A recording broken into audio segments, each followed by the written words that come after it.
have created a project named AI World. In that, we have created three modules. The first module is Air Mouse. In that, you can just wave your finger in air in front of camera, and it captures the mouse in that. And if you want to click, you can just raise your second finger and it clicks. That's it.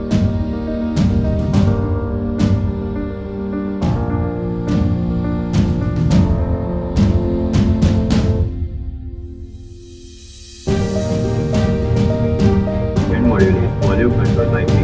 You can just increase and decrease the volume like this just by showing it to the camera.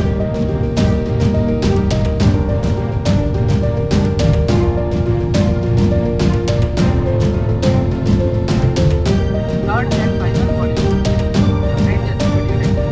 In that, you can perform any task by just showing gesture or gesture.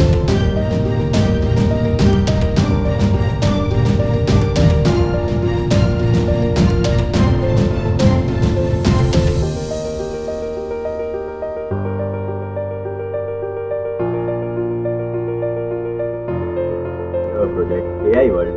This will eliminate the hardware parts and bring your system at fingertips.